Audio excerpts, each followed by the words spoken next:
He was 26, broke, living on his best friend's couch in a city that didn't know his name.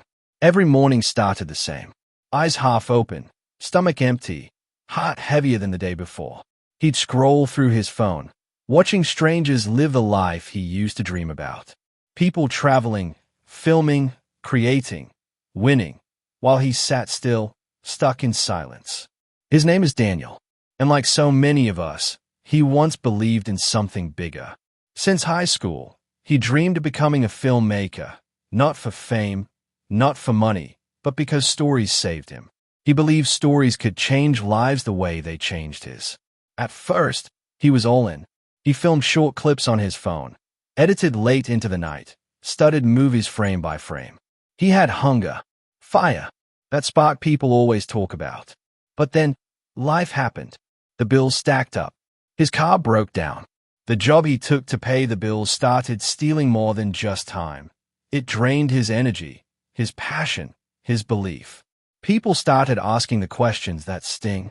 Still doing that film thing? When are you going to get serious? You know, dreams don't pay rent. He laughed it off, pretended it didn't hurt. But every comment was a cut. And little by little, he stopped talking about his dream. Like saying it out loud made it more embarrassing. One night, he got a call from his dad. It was quiet at first, just checking in. But then came the part Daniel was dreading. "You're almost 30, son.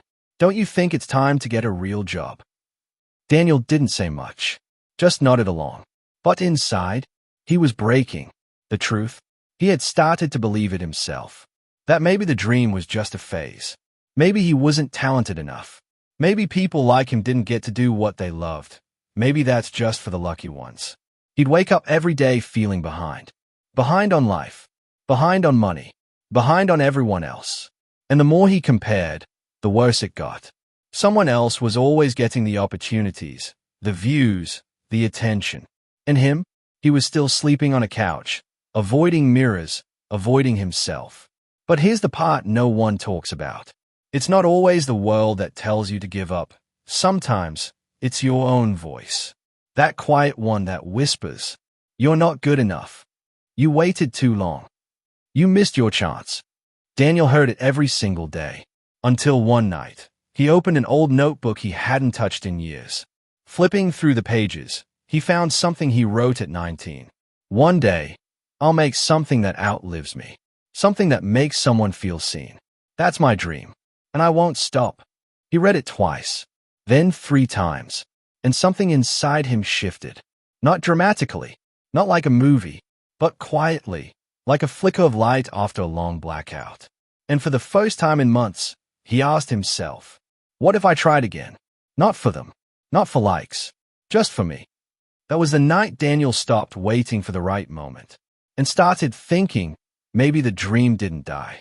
Maybe it was just buried under doubt, fear, and noise. The dream was still there, quiet, small, but alive.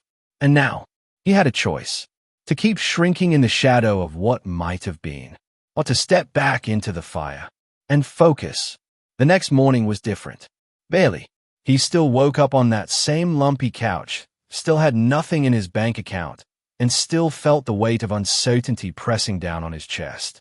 But something was different. That notebook, those old words, they stayed with him like an echo. Something that outlives me. For the first time in a long time, Daniel didn't reach for his phone. Instead, he sat up and stared out the window. The city was waking up. People were rushing off to jobs, chasing time. And there he was, sitting in the middle of his own unfinished story. And maybe that's what bothered him the most. Not that life was hard, but that he had stopped fighting for the life he once wanted. That morning, he made a decision. A quiet one. Not some dramatic vow to the universe. Just a whisper to himself. Let's try again. Just for 30 days. Let's see what happens if I go all in.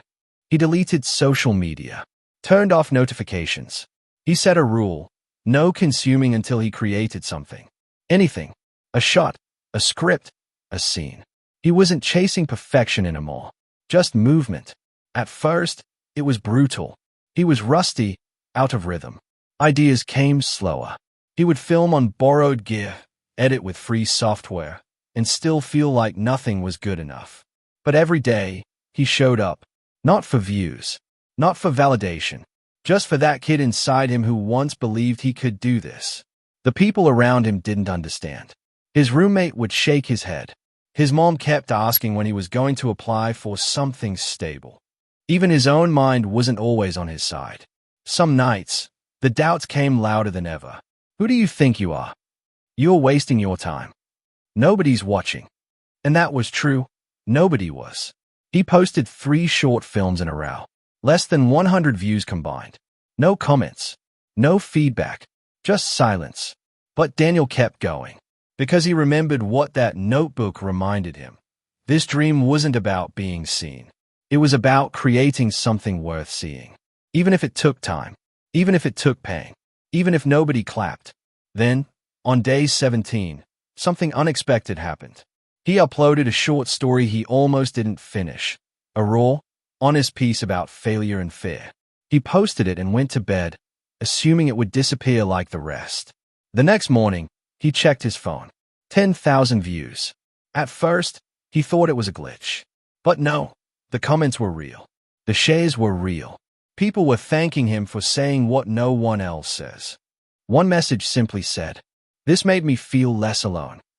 And Daniel just sat there, quiet, tears in his eyes, not because he made it, but because, for the first time, the world had echoed something back.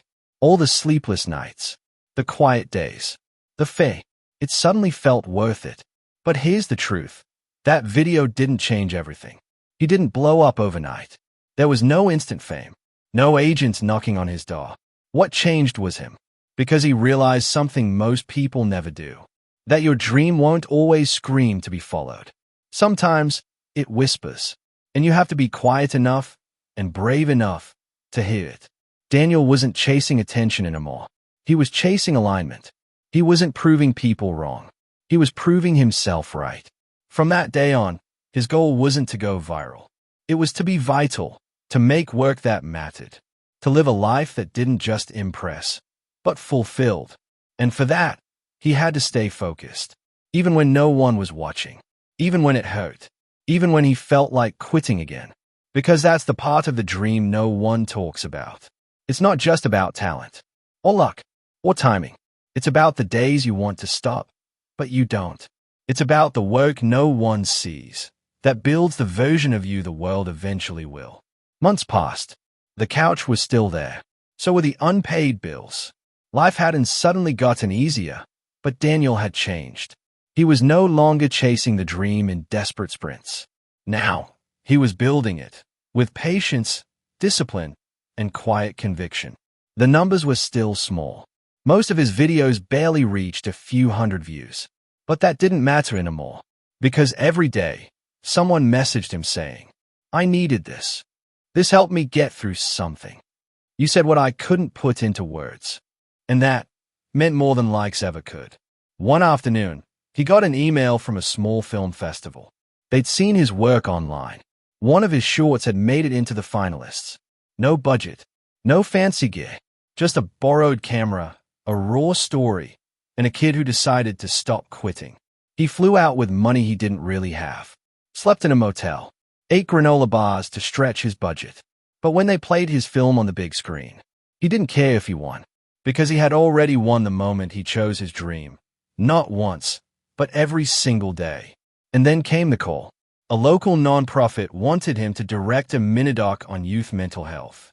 They didn't care about his follow count. They cared about his voice, his truth, his ability to connect. That project led to another, and another. Suddenly, Daniel wasn't just surviving. He was creating, collaborating, getting paid to do what he once thought was impossible. And that's the moment he realized something powerful. You don't have to chase the world. If you build something honest, the right people will find you. Looking back, it wasn't the viral video, the festival, or the gigs that changed everything. It was the decision. That quiet one. That moment on a couch when he said, "Let's try again." Because the truth is, most people never fail because they are not good enough. They fail because they stop before the miracle, before the breakthrough, before the world had a chance to meet the version of them they were becoming. Daniel's story isn't just about filmmaking. It's about every single person who's ever had a dream and felt like letting go. It's about the part of you that still believes, even if it's buried deep under exhaustion, failure, and fear. It's about fighting for the thing that matters, even when no one claps, even when no one sees, even when it hurts. Because the dream you're chasing, it's not just an idea, it's a calling. And that calling won't leave you alone until you answer it.